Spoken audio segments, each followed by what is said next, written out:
All right, dancers, it's day 2 of our short devotionals on Psalm 139. Today I want to focus on verses 3 through 6. I believe they kind of work together as one thought. So I will start by reading verse 3, Psalm 139. You search out my path and my lying down, and are acquainted with all my ways. Even before a word is on my tongue, behold, O Lord, you know it altogether. You hem me in behind and before, and lay your hand upon me. Such knowledge is too wonderful for me. It is high. I cannot attain it. So I want to actually start with that last verse. Such knowledge is too wonderful for me to attain. It is high. I cannot attain it.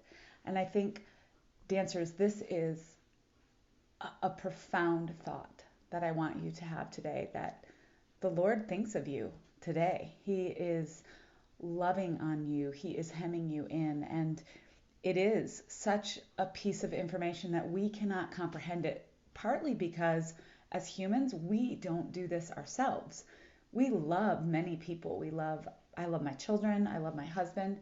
But if I'm honest, 24/7 around the clock, my thoughts are not always on them and towards them. So it's a very difficult thing for us to fathom that the Lord, the God of the universe, can have his thoughts towards you consistently and constantly. The other thing that I love about this particular verse is verse 4 that says, even before a word is on my tongue, you know it, O Lord. And this is a great chapter or book to look at different versions of.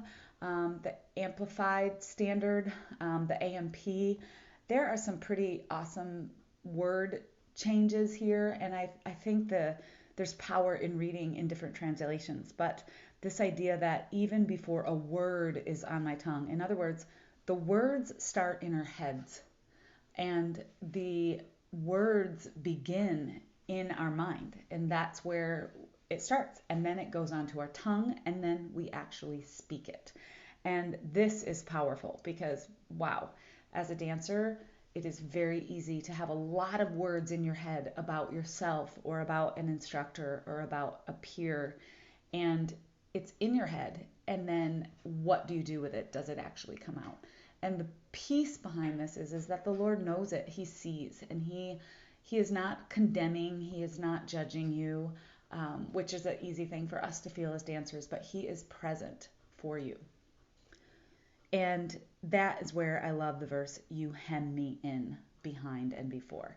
So I think of cross stitches or sewing a point shoe. You know, when you put your ribbons on your point shoe, you start with a needle and a thread, and you begin to stitch, and you have a starting point, and you make that box stitch, and you go around, and then you finish by tying it off in a knot.